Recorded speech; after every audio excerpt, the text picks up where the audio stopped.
Hi guys, and I do thank you all for continuing to watch my videos and send the comments and ask the questions in reference to CRST. Of course, you guys know that this is Visionneed. I do answer comments and questions. If you have any questions, please feel free to reach out to me at visionneed@gmail.com for your travel needs. I'm still at justimaginetravels@gmail.com. Now, the main question I've been getting a lot from you guys recently is in reference to whether or not I'm still with CRST.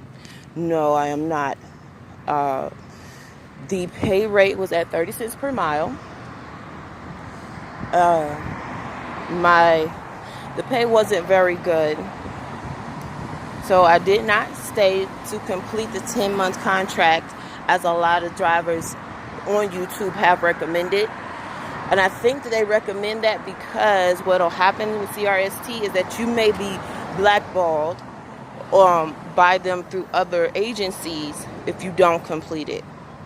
The ladies at Hawkeye advised me and a few other students that if we did not complete our things at CRST, the 10-month contract, that when agency contacted them in reference to their credentials and whether or not their CDL is valid, that they would act as if they don't know the person.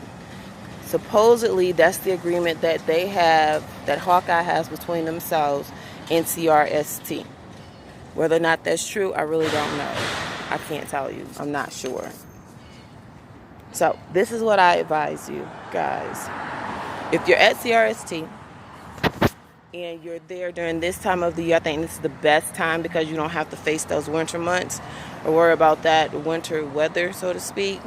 All that rain and ice and snow and black ice and everything. Go. Get your CDL.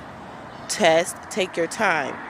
I would recommend going to Hawkeye to get it done because Hawkeye takes their time with you and makes sure that you understand what it is required of you and what you need to do. They're going to make sure you understand how to pre-trip your bus, your truck. They're going to make sure that you understand how to do the air brake test. They're going to go over everything with you on your own time. They do it as you learn. And the testers, the individual instructors, test you unknowingly to you, during that time to make sure that you are ready for the next step. You go from your pre-trip to your air brake test to your pre-trip to your road test. Those are the tests. That's the order that they go in.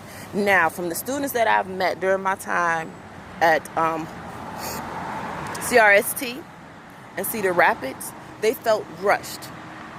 And a lot of them failed their test like 4, 5, 6 times because they weren't given the opportunity to study and to go over those things.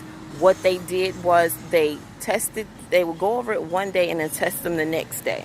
And they would just constantly test them over and over again rather than having them review. And for some people, maybe that works better for you. However, I don't. I like to study.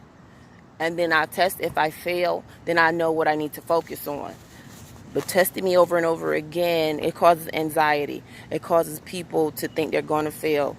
And that's not okay when you're driving that truck and you're being rushed.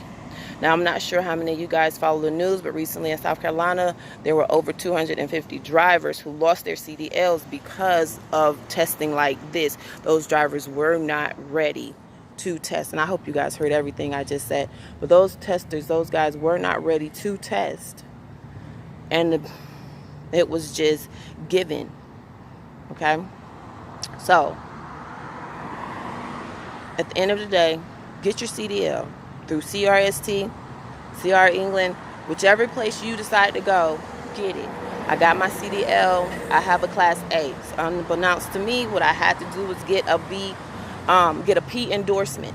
So I had to do another pre-trip on the bus and understand how to drive the bus. So I also had to do a skills test on that. So I'll let you guys know all of that information once I come back. And I love my job now. You guys be great.